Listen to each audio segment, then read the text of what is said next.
Grumbine is the founder and CEO of the nonprofits Real Progressives and Real Progress in Action, and he's host of the podcast Macro and Cheese. He's also a leading activist and evangelist for modern monetary theory. Steve, welcome back. It's always great having you. Yeah, thank you. It's been a while. How are you doing? Oh, I've been just having so much fun with the news this week. It's just so crazy. And that's what I want to start with is more felony charges being heaped on Donald Trump last night related to this classified documents situation at Mar-a-Lago. These new charges, which are obstruction of justice and conspiracy to destroy evidence, seem to fit in very neatly with the special counsel's case that Trump took the documents from the White House, lied about returning them, and then when caught, tried to destroy video evidence that he and at least two aides had tried to hide them. How much of a problem do you think this is going to be for Trump? Does it add significantly to the special counsel's case? You know, I personally think some more of a hero to the people that love him. And the question will be, does it add any extra to public support for prosecuting him? And honest to God, I just don't see the kind of energy. I see a lot of Democrat energy, but I don't see a lot of just normal Main Street energy for the Trump prosecution, quite frankly. Right. You know, I'm wondering, too, why these charges were brought in Washington. Because if you're going to prove criminal intent, you're going to want it all to be part of one cohesive case.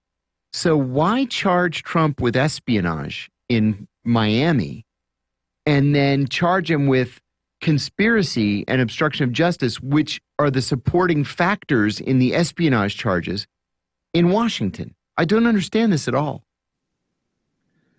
Are these guys talking to each other at all? Is this coordinated, or is this just a bunch of DAs trying to make a name for themselves? No, this is the special prosecutor, the special counsel. No, well, that doesn't make any sense at all to me. No, I agree. I don't know what to make of it. Trump's former director of national intelligence, Dan Coats, who not only was director of national intelligence, but was a U.S. senator and was the governor of Indiana and was a congressman. So he's been around Washington a long time. Dan Coats said yesterday that people are in prison right now for doing far less than what Donald Trump is accused of having done. He said that he believes Trump will probably see prison time on the documents case. Do you agree, taking into consideration the political issues that are active in this case? Do you see Donald Trump actually going to prison? Bernie Madoff was a sacrificial lamb, and you got to see him go to prison. Donald, your sacrificial lamb in the oligarch realm, but honestly, I don't see us prosecuting. I mean, this is white collar crime, right? This is not, murder. This is the kind of thing that rich people get a slap on the wrist, or they go to some sort of day spa of a prison sentence. I cannot for the life of me imagine them taking down a former president, even if I'd love to see it, simply because of the precedent it would set. And I can only imagine that it only ramps up and amps up further from there. Mm-hmm. Mm-hmm. I make no secret of the fact that I loathe Donald Trump. I think he's probably one of the two or three worst presidents in American history. But I feel strongly that this case should not be prosecuted, especially for espionage. I mean, Trump is arrogant. He's a narcissist. He's an idiot sometimes. But I think there's a difference between arrogance and criminal intent. And, where's Gerald Ford when you need him? That's just my own personal belief. But I want to ask you also about some strategy here. What do you think the strategy is of charging a third co-conspirator in this case? Is it that Walt Nauta, the valet, hasn't flipped against Trump, and so they decided to charge somebody else who they could pressure into flipping to testify against him? guess. I mean, they're trying very, very hard to make this stick, at least to keep this going through the election season anyway, right? Right. My thoughts are that anybody that they can get to flip on Trump is a victory in their book. It adds validity to their claims, and it makes it look less partisan and more legitimate. So to me, that's the end goal here. I really do see, you've got a very wounded Joe Biden, and Donald Trump is somehow or another made a career out of being in this position. And me and you agree wholeheartedly this guy has been an albatross for this nation. Mm-hmm. But there's an entire group of people out there who see him as a hero. So for me, at this point in time, they have to overcome that. And without having people flip on Trump to support the claims, it's going to be very, very hard to make any of this stick. Not necessarily legally. They could put him in jail. But politically, in the culture, in the world, in the totally agree. Dying it. Yeah, totally agree. I don't care how much evidence they have. I think that the vast majority of the Republican Party just will never accept that this is not ideologically and politically driven. Agreed, 100%. One of the things that I genuinely don't understand is why Republicans, especially House Republicans, where Trump is very popular, haven't attacked the Espionage Act. Why not take this opportunity to rewrite, to reform the Espionage Act? Why not reform it to ensure that if a person is charged with espionage, it's because he or she was working for a foreign government? I have no doubt that this could be a bipartisan undertaking, because Ilhan Omar, of all people, sponsored a reform of the Espionage Act at the tail end of the last Congress, and it was referred to a subcommittee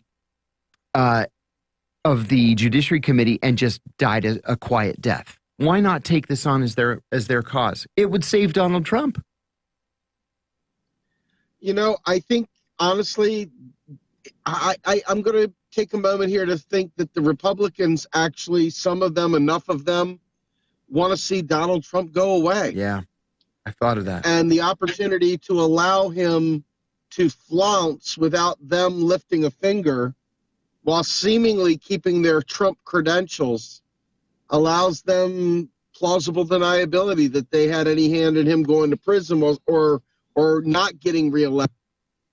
Right. I mean, let's be fair. There's a lot of cloth coat Republicans. There's a lot of the Cheneyites and the Bakers and the former Reagan friends that still hold a lot of power throughout that network.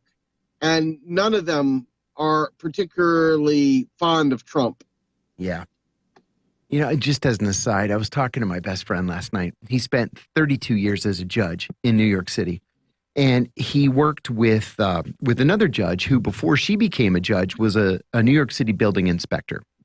And when there is a violation of building codes, the owner of the building has to pay the fine personally. You can't have an LLC pay the fine. It has to come out of the pocket of the owner. And she assessed Donald Trump. This is back in the 1980s. She assessed Donald Trump something like $10,000 or $15,000 worth of building code violations, fines.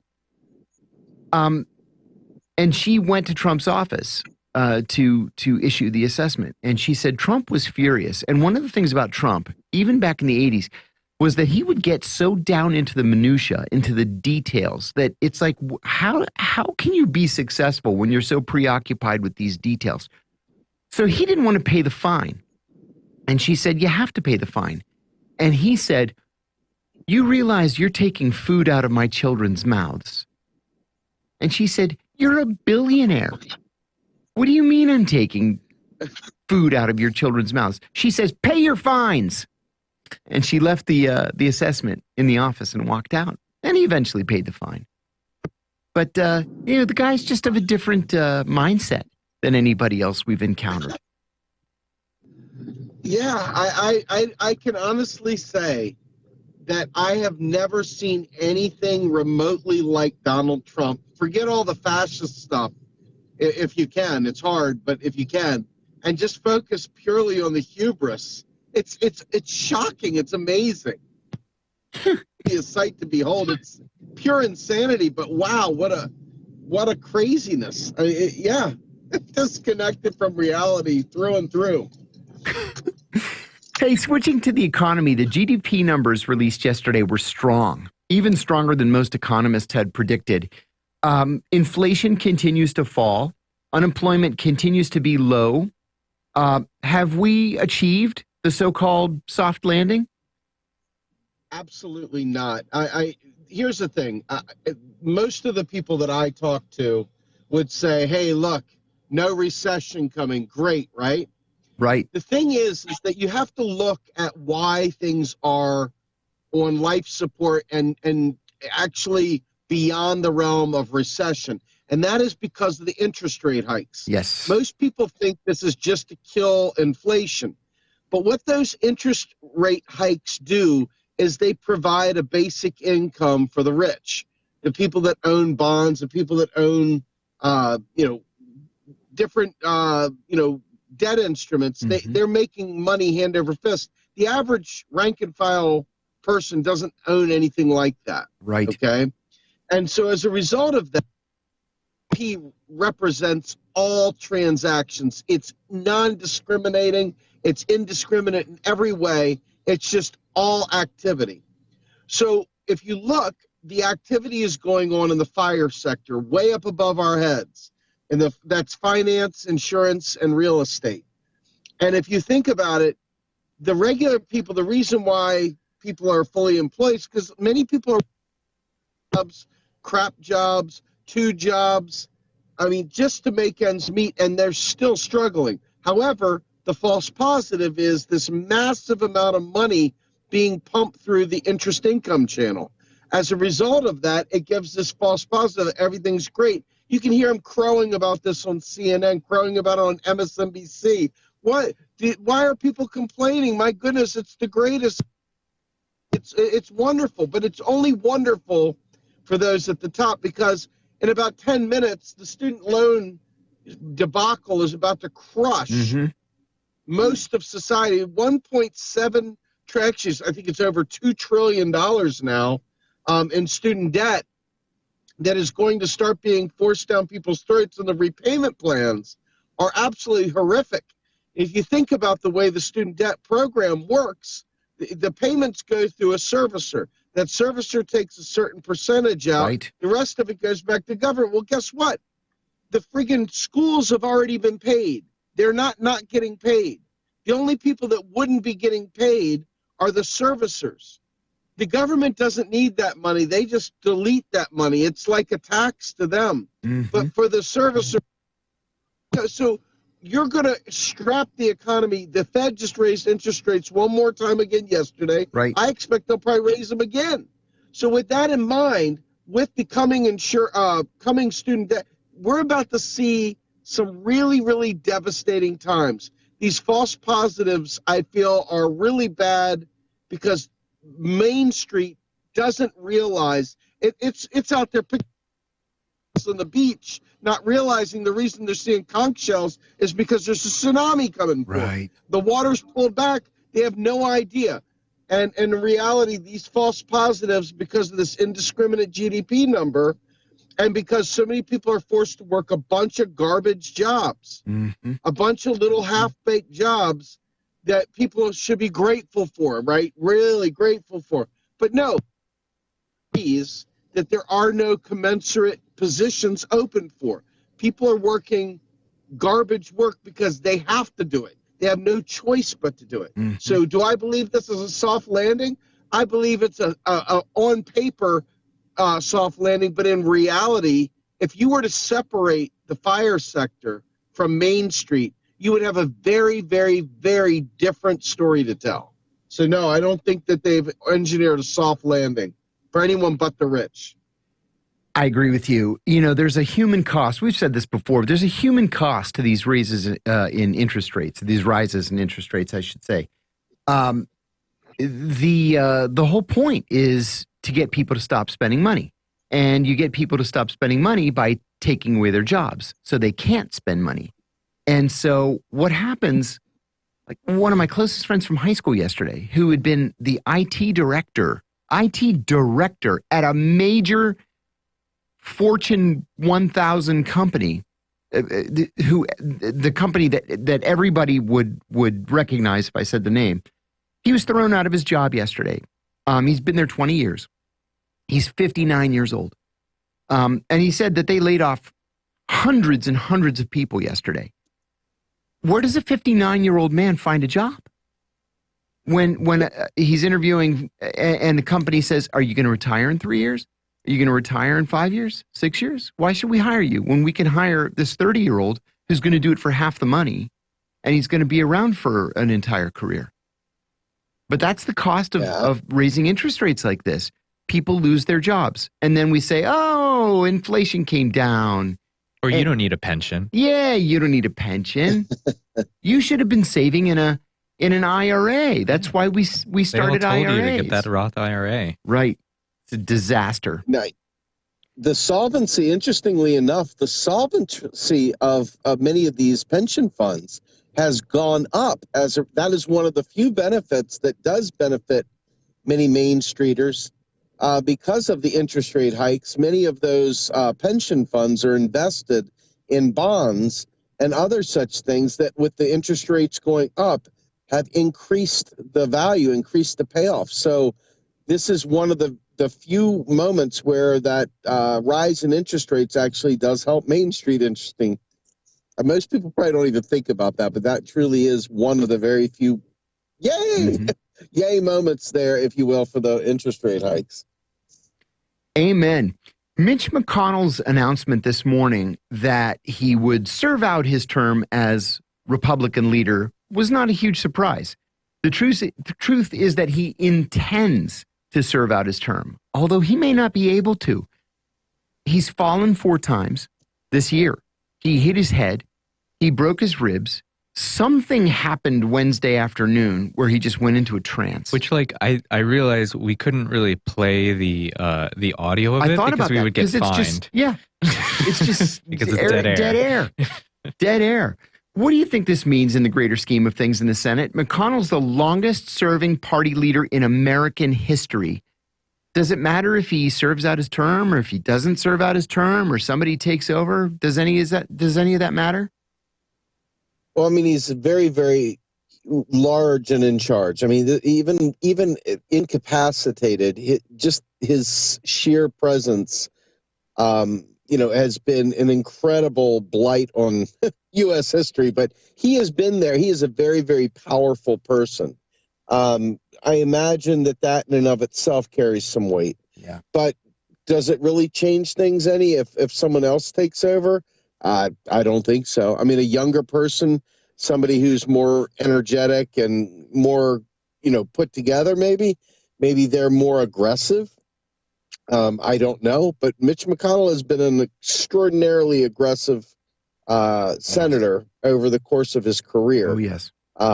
Very dedicated to his cause, which is not my cause. So he is a gentleman, if you will, that I would not mind seeing retire forever. That said, I can't imagine the Republicans, though, replacing Mitch McConnell with a kinder, gentler soul. My suspicion is that it will match the Trump rhetoric, Trump era.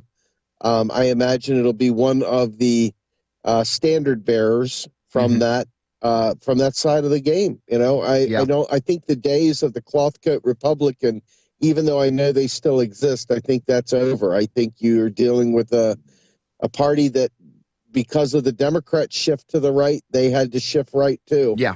And, I don't think you're going to get any good out of this, no matter how you slice it. Health events experienced recently by McConnell, by Dianne Feinstein, by Joe Biden have again raised the issue of age limits or term limits for federal elected officials. My own personal opinion is that we should have term limits. And if we aren't going to get term limits, we should have age limits. I would extend that to federal judges as well, although that's a separate issue. As hopeful as I might be, I can't imagine that we would ever see term limits or age limits Congress has never, ever voted to give away power or authority. And I can't imagine them changing that and doing it now. And a lot of people argue that we already have age and term limits and that they're called elections. Do you see any hope of age or term limits anywhere in government? No, and I don't see the duopoly ever voting to allow a third party through the door either. You know what I mean? Like, This is the thing when you've got a captive audience and you've got control of the levers of power, you're not giving that up. It takes a lot to get them, and they've got them. Why in the world would they give them up? Mm-hmm. I can't imagine either scenario playing out. I will tell you, though, I'll push back a little bit on the age side, because that's a real hard one, because you got people that are very, very bright and put together, that are way up in years. Yeah. And then you've got people like Joe Biden who drool in their oatmeal. Yes. So, I don't know how you would do that without having some sort of a test, if you will. Mm-hmm. Maybe a test before they run for office or run for re-election but you couldn't just do it for them. You'd have to do it for everyone. You know what I mean? Like, in other words, it would have to be not about age, but about mental function, mental faculties. And I can't imagine anyone agreeing to that, ironically. No. So, no, I don't see it happening. No, I don't think so either. Maybe a great idea, but it's not happening. Well, it seems like the real sort of test would be free and fair elections in this country. Right. Like, that wouldn't be burdened by if we had those war chests of and gerrymandering, campaigning, gerrymandering. Yeah, that's right. That's right. Yeah. Or even recall elections, which... or recall elections. When I was at the CIA, and I'm sure this is still the case now, there was an age limit. It was 65, and you could not work past your 65th birthday without what was then called a DCI waiver. And the only time I ever saw a DCI waiver in the 15 years that I was there was we had a guy who was the National Intelligence Officer for warning, which is a pretty important job, and he was 65, and he got a waiver until he was 68. And that was it. Otherwise, you hit 65, you're out. They give you a nice souvenir. You can choose what souvenir you want from the gift shop, and then they walk you to your car. Mm-hmm. One last question for you. Mitt Romney's op-ed in the Wall Street Journal got a lot of play and a lot of support from other Republicans who don't want to see Donald Trump as the 2024 Republican presidential nominee. The problem is that every anti-Trump Republican sees himself or herself as the best nominee. Do you see Republicans rallying around a single anti-Trump candidate, or is that just wishful thinking?